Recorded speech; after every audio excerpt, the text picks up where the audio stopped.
Homeland Security has confirmed ICE agents will continue operations at farms and hotels. That's after reports of a pause. Here to expand on this is our panel with Alfonso Aguilar and Mike Leon. Alfonso is a former chief of the U.S. Office of Citizenship and director of Hispanic Engagement at the American Principles Project. And Mike is an NTD News contributor and the host of Can We Please Talk podcast. Thank you both for your time. Alfonso, let's start with you. Please tell us why there is this back and forth, a pause, and now resuming. Well, to be honest, I think there are differences of opinion within the administration, to say the least. I think President Trump was very clear last week, and I agree with him, that there are sectors of the economy like agriculture, the hotel industry, restaurants, that may, where the rates may have a negative effect. And companies and farms are losing workers that at this time they can't replace. So it does have a negative impact. So I think the right decision was to prioritize, go after the criminals, go after the ones with deportation orders and those who are, living off the state, not working. But at this point, I don't think it's prudent to go after people in the agricultural hotel sector. Now, obviously, a lot of people within the administration and outside were not happy with that. I think they put pressure. And I think that the reversal of policy responds to that. Is this final? I don't know. I haven't seen a public confirmation from the White House. I want to see what the president has to say. But I do agree with what the president said last week. Understood, Alfonso. Thank you for that. And we can expand a little bit more on the economic implications here in a minute. Now, Mike, are these farms and hotels areas that ICE should be targeting? Well, I mean, that's an incredibly broad question, and good to see you first, Kevin and Alfonso as well. But look, should they be targeting this? Folks, we're going to continue to have this dance. Elections have consequences. The signs at the RNC said mass deportations now. Unfortunately, it did not have an asterisk for some of these folks that think that maybe it did have an asterisk. I do agree with Alfonso about what the president said last week, that there's going to be a huge economic impact in a lot of these sectors. We're leaving off construction industry, which is what the target of all of this. Remember, the LA protest at the Home Depot. I live here in Miami-Dade County.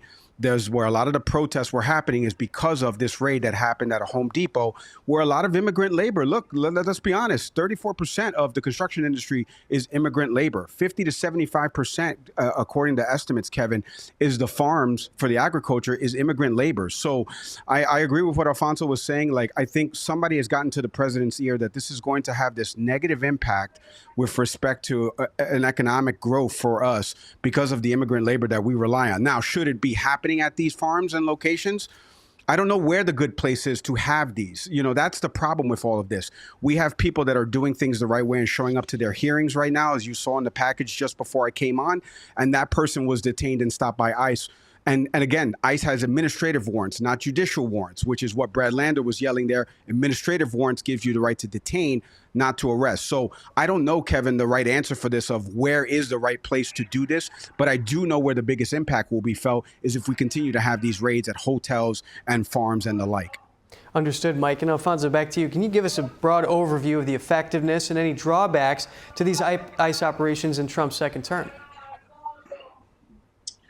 Well, I think in general they're positive. I think this is what the American people voted for. They support mass deportations. But I think practically, when you are detaining workers that are necessary for certain sectors of the economy, it's going to have an impact on those sectors. Not only that they're not going to be able to grow, but it's going to have also an impact on American workers that depend on those sectors and American businesses. So I think it would make sense to prioritize. Look, I don't think it's possible. Biden allowed over 10 million people to come in without proper vetting. It's going to be very difficult to remove 10 million people. So I think we should focus more than numbers. We should focus on the type of people we're removing. So as I've said, clearly those people who've committed serious crimes should be removed. People with deportation orders, but perhaps expand that to individuals, for example, who have arrived here, who are still living in hotels, not paid by the government, not working, perhaps that have been receiving government benefits for 3 months. Remove those individuals. But I think that to just detain anyone just because they're illegal, it's going to have an economic impact. So I think we have to continue with mass deportations, but they have to be done in a smart, strategic way. So establishing some priorities, I think, would make sense. Understood. And Mike, let's piggyback off that, what Alfonso's saying here. We have an economic situation that could possibly unfold here, but President Trump's made it clear that he's going after the criminal element, which may only be a subset of that population.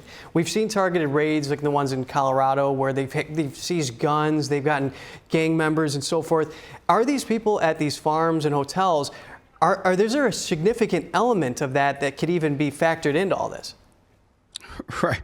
Kevin, I think you're giving the answer out within the question. If you truly think about it, right? Like if you just think of the percentage of folks within those industries that are potentially the dangerous ones, the criminal ones, how do we quantify or qualify that? How can we actually do that? And so I think that's what the protest that happened last week, obviously there's a bunch of different reasons for the protest, but the major part of the protest really centered around the way the administration is carrying out enforcement of immigration policy.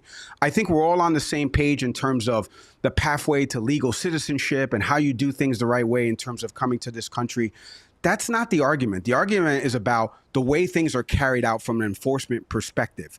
And so to your point, what you were just saying, Kevin, right, like we're targeting some of these farms of these low wage workers that, like I mentioned, make up over half to 2/3 of the workforce that are going to have a huge economic impact. And we've seen stories of farm owners saying this is going to kill me if I don't get this immigrant labor. And again, the system's broken in terms of getting them on the path to an H-2A visa.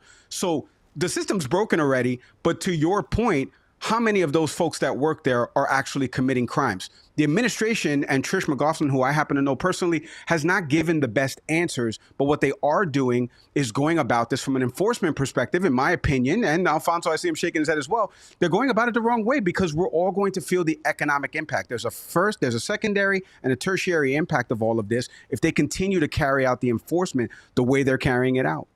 Alfonso, can you please respond to your co-panelist here? It seems like you have something to say.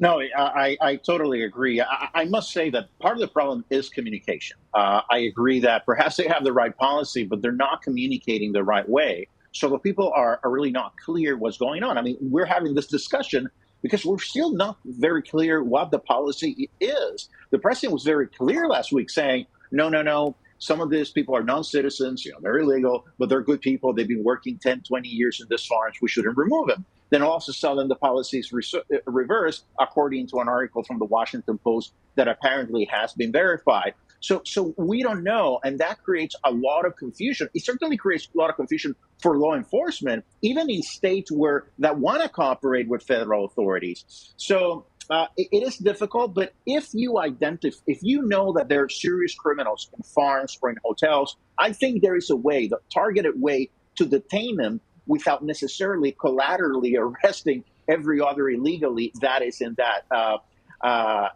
area. So I think that is the answer. Just targeted enforcement, as initially Tom Homan declared. But it seems to me that there's some that are more interested in just numbers for the sake of numbers. I think we really have to go about this strategically. Yes, we have to remove a lot of people because a lot of people entered illegally this past 4 years, but it has to be done in a smart way, in a way that doesn't affect our interests, our economy, and our workers, because all of these industries are related. It's not only that it hurts the owners of farms, it hurts American workers that depend on those farms and other industries that depend on restaurants, on hotels, etc. Understood. And Mike, just if you want, we can broaden this conversation out to immigration more broadly. We saw those May numbers very low. If you can comment on whether or not that supports legal immigration, for example, or if you want to respond to what Alfonso is saying here, and just talk a little bit more about, whether or not more Americans, legal citizens, would be able to take those jobs had there not been, say, the criminal legal immigrants in those positions.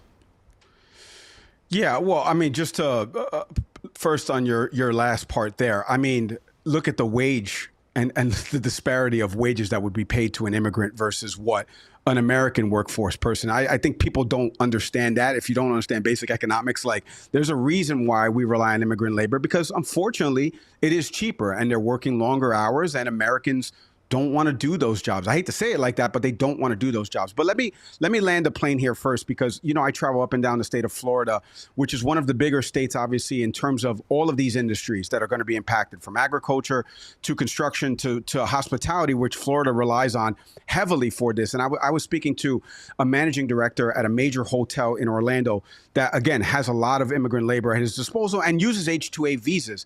And to Alfonso's point, like, the communication aspect of this is a person, and again, I don't want to give his political leanings, but this is a person supports the president on a policies perspective, but just feels from a communication standpoint, he's going about it the wrong way, whether it be tariffs and now the secondary impact that his hotel is going to feel from that, to now the enforcement and the crackdown and potentially having a bunch of immigrants that may get rounded up in all this. And now you're going to lose productivity at the hotel. You're going to have to rehire those jobs. Like you just mentioned, the hotel's on a hiring freeze because of the impact of tariffs. So, you know, it just has this waterfall cascade type of effect that I think right now, to Alfonso's point, the president is very clear about saying something.